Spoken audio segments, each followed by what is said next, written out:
നമസ്കാരം, good morning. എല്ലാവർക്കും രാവിലെയുള്ള പ്രീ മാർക്കറ്റ് റിപ്പോർട്ടിലേക്ക് കിടക്കാം. 3 ദിവസത്തെ അവധിക്ക് ശേഷമാണ് നമ്മൾ വന്നിരിക്കുന്നത്. കഴിഞ്ഞ ആഴ്ചകളിൽ മാർക്കറ്റിൽ ഒരു ചെറിയൊരു റിക്കവറി നടത്തി. യുദ്ധത്തിൻ്റെ കാര്യമെടുക്കുകയാണെങ്കിൽ അത് യാതൊരു കോംപ്രമൈസിനും ഇരു രാജ്യങ്ങളും തയ്യാറാകുന്നില്ല. 37ാമത്തെ ദിവസമാണ് യുദ്ധം പിന്നിട്ടിരിക്കുന്നത്. എങ്കിൽ കൂടിയും കഴിഞ്ഞ ആഴ്ചയിൽ നിഫ്റ്റി 22,700 വരെ പോയിരുന്നു. പിന്നീട് ഈ ഒരു ആഴ്ചയിലെ ആദ്യ ദിവസങ്ങളിൽ ഒട്ടും ശുഭകരമല്ലാത്ത വാർത്തകളാണ് യുദ്ധത്തിൻ്റെ പെർസ്പെക്റ്റീവിൽ നമ്മൾ കാണുന്നത്. ട്രംപിൻ്റെ ഭാഗത്തു നിന്നുള്ള പുതിയ ഒരു ത്രെട്ട് ഉണ്ട്. ആ ത്രെട്ട് അനുസരിച്ച് ഇന്നൊക്കെയാണ് അതിൻ്റെ ഒരു ഡെഡ് ലൈൻ. ആ ഡെഡ് ലൈൻ പ്രകാരം ഇറാൻ ഈ യുദ്ധത്തിൽ നിന്ന് പിന്മാറിയില്ല എങ്കിൽ ഇറാൻ്റെ ബ്രിഡ്ജുകൾ, പവർ പ്ലാന്റുകളെല്ലാം തന്നെ ആക്രമിക്കും എന്നുള്ളതാണ് പുതിയ അന്ത്യശ്വാസനം. ഇരു രാജ്യങ്ങൾക്കും ഈ ഒരു യുദ്ധം ഇപ്പോൾ ഒരു അഭിമാന പ്രശ്നമായിട്ട് മാറിയിട്ടുണ്ട്. പക്ഷേ ഈ ഒരു യുദ്ധത്തിൻ്റെ ഏറ്റവും ക്രൂഷ്യൽ ആൻഡ് ക്രിട്ടിക്കൽ ഭാഗം നടന്നത് കഴിഞ്ഞ ദിവസം ഏകദേശം ഒരു 13 മണിക്കൂറുകൾക്ക് മുമ്പ് ട്രംപിൻ്റെ സോഷ്യൽ മീഡിയ പ്ലാറ്റ്ഫോമായിട്ടുള്ള ട്രൂത്ത് എന്ന് പറഞ്ഞൊരു പ്ലാറ്റ്ഫോമിൽ ട്രംപ് ഒരു പോസ്റ്റ് ഇട്ടു. ഈ ഒരു പോസ്റ്റ് കണ്ടപ്പോൾ ആദ്യം എല്ലാ ആളുകളും വിചാരിച്ച് ഇത് എന്തോ ആണ്, ട്രംപ് അല്ല എന്നുള്ളതാണ്. കാരണം അത്രമാത്രം രൂക്ഷമായ എന്ന് പറഞ്ഞൊരു വേർഡാണോ ഇതിന് യോജിക്കുക എന്ന് എനിക്കറിയില്ല. ചുരുക്കം പറയുകയാണെങ്കിൽ ഒരു രാജ്യത്തിൻ്റെ പ്രസിഡൻറ്റ് എഴുതാൻ പാടില്ലാത്ത അല്ലെങ്കിൽ യൂസ് ചെയ്യാൻ പാടില്ലാത്ത ഭാഷയാണ് ഇതിൽ ട്രംപ് യൂസ് ചെയ്തിരിക്കുന്നത്.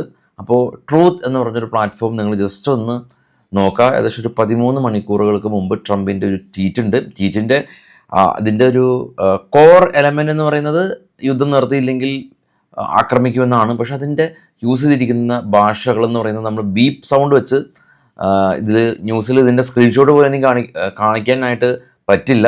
നിങ്ങളത് ജസ്റ്റ് ഒന്ന് ചെക്ക് ചെയ്യുക. അപ്പോൾ ആ ഒരു തരത്തിലേക്ക് ഈ യുദ്ധത്തിൻ്റെ സംബന്ധിച്ച് ഏറ്റവും എക്സ്ട്രീം ലെവലിലുള്ള ആ ഒരു ഭാഷയാണ് ഇപ്പോൾ ട്രംപ് യൂസ് ചെയ്തിരിക്കുന്നത്. അപ്പോൾ അതിൽ പ്രകാരം ഇപ്പോൾ ഇന്ന് അത്ര മാർക്കറ്റിന് നല്ല കാര്യമല്ല. കാരണം ഈ ഒരു യുദ്ധം ട്രംപിൻ്റെ രീതി അനുസരിച്ച് അന്ത്യശാസനത്തിൻ്റെ മണിക്കൂറുകൾക്ക് മുമ്പേ തന്നെ ആക്രമണം തുടരുന്ന ഒരു രീതിയാണ്. എനിവേ ഇപ്പോൾ ട്രേഡ് ചെയ്യുന്ന ഗ്ലോബൽ മാർക്കറ്റുകളെല്ലാം തന്നെ മിക്സ്ഡ് സെൻറ്റിമെൻറ്റ്സ് ആണ്, നെഗറ്റീവാണ്. ഭീകരമായിട്ടുള്ള ഇടിവില്ല, പക്ഷേ കണ്ടുവരാം. ഗ്ലോബൽ മാർക്കറ്റിൽ ഏറ്റവും ടോപ്പിൽ ഗോൾഡ് $46 ഇടിഞ്ഞ് 4,600, silver 72, bitcoin 68,000, Brent oil 110 natural gas 2.8 gift Nifty 22,672 Dow future മൈനസാണ്, നാസ്ഡാക്ക് ഫ്യൂച്ചർ എന്നാൽ ഫ്ലാറ്റാണ്. ഏഷ്യൻ മാർക്കറ്റിൽ ജപ്പാൻ, കൊറിയ മാർക്കറ്റുകൾ പ്ലസ് ആണ്. ജർമ്മൻ, ഫ്രാൻസ്, UK മാർക്കറ്റുകൾ ക്ലോസിലായിരുന്നു. നാസ്ഡാക്കും ഡോയും മിക്സ്ഡ് സെൻറ്റിമെൻറ്റ്സ് ആണ് നടത്തിയിരുന്നത്. ഇനി നമുക്കുള്ള ഏറ്റവും പ്രശ്നം എന്ന് പറയുന്നത് ഈ FISൻ്റെ ആക്ടിവിറ്റീസാണ്. FISൻ്റെ കാര്യം എടുക്കുകയാണെങ്കിൽ FIS ഈ ഒരു ഏപ്രിൽ മാസം അവരുടെ 2-ാം തീയതി അവർ 9,900 കോടി രൂപ സെല്ല് നടത്തി. 1-ാം തീയതി 8,300 കോടി രൂപ സെല്ല് നടത്തി. 18,000 കോടി രൂപയായിരുന്നു ടോട്ടൽ സെല്ല്. ഈ മാർച്ച് മാസം എടുക്കുകയാണെങ്കിൽ 1,22,510 കോടി രൂപ ടോട്ടൽ സെല്ല് നടത്തി. സമീപ സമയങ്ങളിൽ അവൾ നടത്തിയ ഏറ്റവും ഹ്യൂജ് സെല്ലായിരുന്നു ഉണ്ടായിരുന്നത്. ഇനി നമുക്ക് ഈ US മാർക്കറ്റിൽ ലിസ്റ്റ് ചെയ്ത ഇന്ത്യൻ കമ്പനികളിൽ ഇൻഫോസിസും വിപ്രോ എല്ലാം തന്നെ പോസിറ്റീവിലായിരുന്നു ക്ലോസ് നടത്തിയിരുന്നത്. പക്ഷെ അതിന് ഇമ്പാക്റ്റ് കിട്ടുമെന്ന് നമുക്കറിയില്ല. ഇപ്പോൾ ട്രേഡ് ചെയ്യുന്ന യൂറോപ്യൻ ഫ്യൂച്ചറാണ്. ഡാക്സ് ഫ്യൂച്ചർ നെഗറ്റീവാണ്.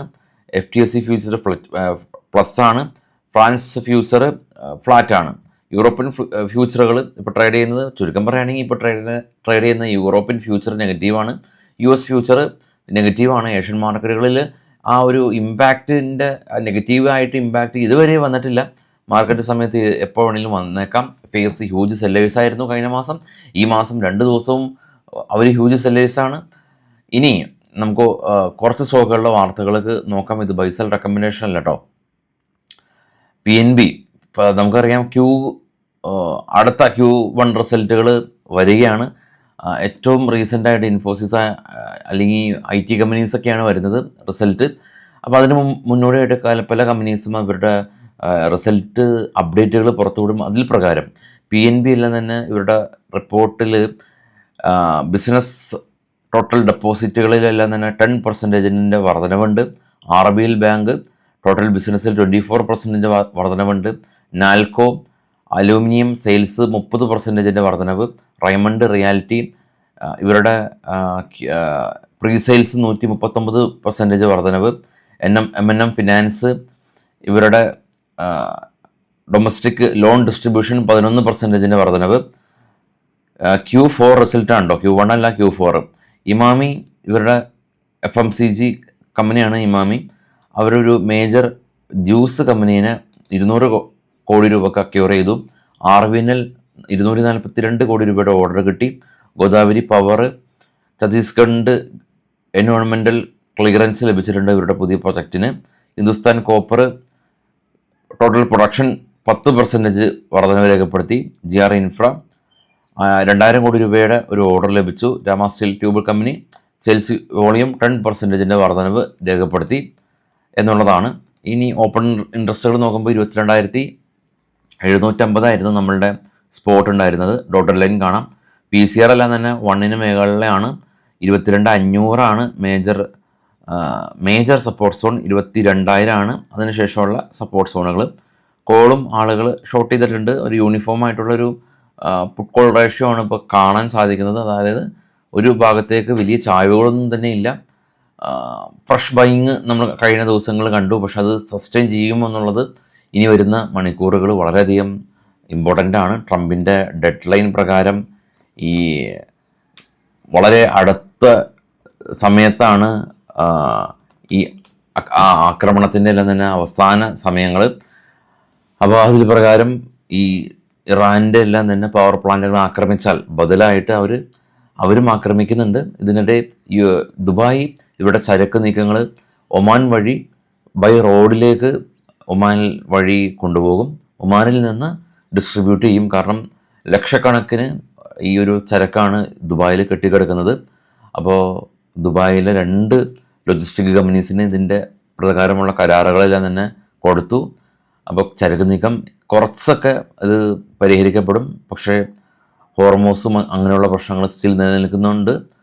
കോഷ്യസ് ആയിട്ട് തന്നെ ട്രേഡ് ചെയ്യുക. വൈകിട്ട് കാണാം. Thank you.